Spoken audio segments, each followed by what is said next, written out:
প্রিয় বন্ধুরা, আজকে আমি আপনাদের সাথে পরিচয় করিয়ে দিতে চাই এমন একজন মানুষের সাথে, যিনি কোনো বই লেখেননি, কোনো রাজ্য শাসন করেননি, কোনো সেনাবাহিনীর নেতৃত্ব দেননি।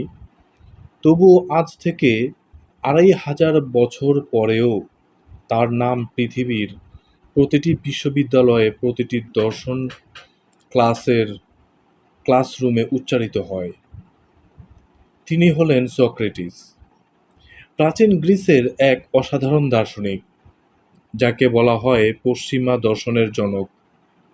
তো চলুন, আজকের এই পডকাস্টে আমরা একটু হেঁটে আসি সেই পুরনো অ্যাথেন্সের রাস্তায়, যেখানে সক্রেটিস সক্রেটিস হাঁটতেন, কথা বলতেন, প্রশ্ন করতেন আর মানুষকে ভাবতে শেখাতেন। সক্রেটিসের জন্ম হয়েছিল আনুমানিক ৪৭০ খ্রিস্টপূর্বাব্দে গ্রিসের বিখ্যাত নগর রাষ্ট্র অ্যাথেন্সে। তার বাবা ছিলেন সাফ্রোনিসকাস, একজন পাথর খোদাইকারী। মা ছিলেন ফেনারেতে, একজন ধাত্রী, অর্থাৎ যিনি সন্তান প্রসবে সাহায্য করতেন। এই দুটো পেশাই পরে সক্রেটিসের জীবনে গভীর প্রতীকী অর্থ বহন করেছে।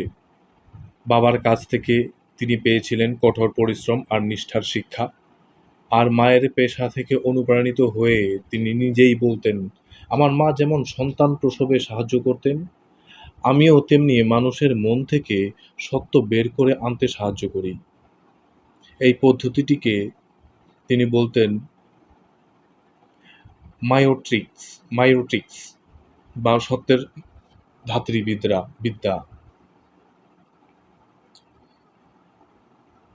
সক্রেটিসকে দেখলে চেনা যেত খুব সহজেই।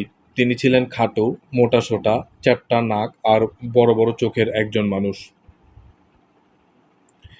যার চেহারায় কোনো প্রচলিত সৌন্দর্য ছিল না। কিন্তু তার কথায়, তার চোখের দৃষ্টিতে, তার প্রশ্নে এমন এক জাদু ছিল যা মানুষকে ঘন্টার পর ঘন্টা আটকে রাখত।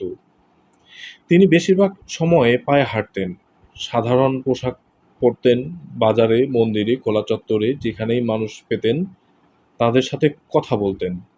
এবং সেই কথার শুরুটা হতো সবসময় একটি সরল প্রশ্ন দিয়ে। যেমন ধরুন, ন্যায় কি, সাহস কি, জ্ঞান কি, সত্যিকারের সৌন্দর্য বলতে কি বোঝায়?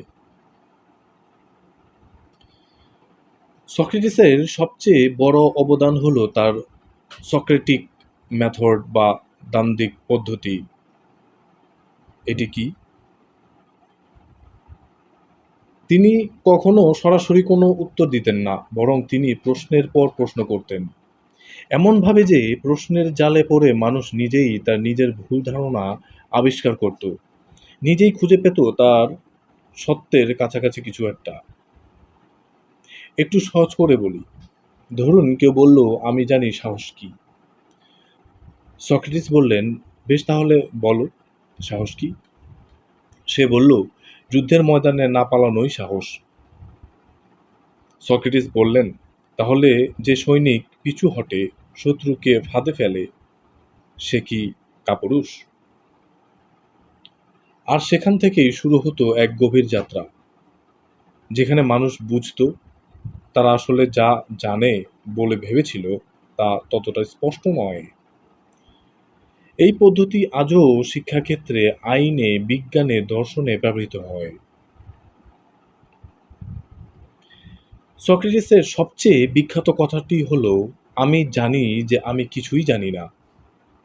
এই কথাটা শুনতে সহজ, কিন্তু এর গভীরতা অসাধারণ। একদিন তার বন্ধু কেরেফোন ডেলফির মন্দিরে গিয়ে দেবী অ্যাপোলোর কাছে জিজ্ঞেস করলেন, অ্যাথেন্সে সক্রেটিসের চেয়ে জ্ঞানী কেউ আছে কি? দেবীর উত্তর এলো, না, নেই। সক্রেটিস এই কথা শুনে অবাক হলেন। তিনি ভাবলেন, এটা কি সম্ভব? তিনি তো নিজেকে জ্ঞানী মনে করেন না। তখন তিনি বেরিয়ে পড়লেন অ্যাথেন্সের রাস্তায়। একে একে কথা বললেন নেতাদের সাথে, কবিদের সাথে, কারিগরদের সাথে, এবং প্রতিবারই দেখলেন সবাই মনে করে তারা জানে, কিন্তু আসলে তারা জানে না। আর সক্রেটিস, তিনি অন্তত এটুকু জানেন যে তিনি জানেন না। এইটুকুই তাকে বাকিদের চেয়ে জ্ঞানী করে তোলে। কি অদ্ভুত সুন্দর একটি দর্শন, তাই না? সক্রেটিসের কোনো প্রাতিষ্ঠানিক বিদ্যালয় ছিল না, তবুও তার কাছে শিখতে আসত অ্যাথেন্সের সেরা তরুণরা। তার সবচেয়ে বিখ্যাত ছাত্র ছিলেন প্লেটো, যিনি পরে বিশ্বের অন্যতম সেরা দার্শনিক হয়েছিলেন। আর প্লেটোর ছাত্র ছিলেন অ্যারিস্টটল, যিনি পরে আলেকজান্ডার দ্য গ্রেটের শিক্ষক হয়েছিলেন। অর্থাৎ সক্রেটিস থেকে প্লেটো, প্লেটো থেকে অ্যারিস্টটল, অ্যারিস্টটল থেকে আলেকজান্ডার। একটি জ্ঞানের ধারা যা পৃথিবীর ইতিহাস পরিবর্তন করে দিয়েছিল। সক্রেটিসের জীবনের সবচেয়ে নাটকীয় অধ্যায় হল তার বিচার এবং মৃত্যু। ৩৯৯ খ্রিস্টপূর্বাব্দে যখন তার বয়স ৭০ বছর, তাকে অ্যাথেন্সের আদালতে বিচারের মুখোমুখি করা হলো। অভিযোগ ছিল দুটি: প্রথমত, তরুণদের মন নষ্ট করা; দ্বিতীয়ত, রাষ্ট্রীয় দেবতাদের না মেনে নতুন দেবতার প্রচার করা। ৫০১ জন বিচারকের সামনে বিচার হলো। সক্রেটিস নিজেই তার পক্ষে সওয়াল করলেন, কিন্তু কোনো ক্ষমা চাইলেন না, বরং বললেন, একটি অপরীক্ষিত জীবন বেঁচে থাকার যোগ্য নয়। ভোটে সামান্য ব্যবধানে তাকে দোষী সাব্যস্ত করা হলো। শাস্তি দেওয়া হলো মৃত্যু। তাকে হেমলক বিষ পান করে মারা যেতে বলা হলো। তার বন্ধুরা, তার ছাত্ররা কাঁদলেন, পালিয়ে যেতে বললেন, কিন্তু সক্রেটিস রাজি হলেন না। তিনি বললেন, আমি যদি আইন ভেঙে পালাই, তাহলে আমি সারা জীবন যে ন্যায়ের কথা বলেছি তার সাথে বিশ্বাসঘাতকতা করব। এবং শান্তভাবে হাসি মুখে তিনি বিষের পাত্র তুলে নিলেন। প্রিয় বন্ধুরা, সক্রেটিস ২৫০০ বছর আগের মানুষ, কিন্তু তার কথাগুলো আজও কতটা প্রাসঙ্গিক একটু ভাবুন। নিজেকে জানো, তার বিখ্যাত উপদেশ। আজকের ব্যস্ত জীবনে আমরা কতটুকু নিজেকে চিনি? প্রশ্ন করো, অন্ধভাবে কিছু মেনে নিও।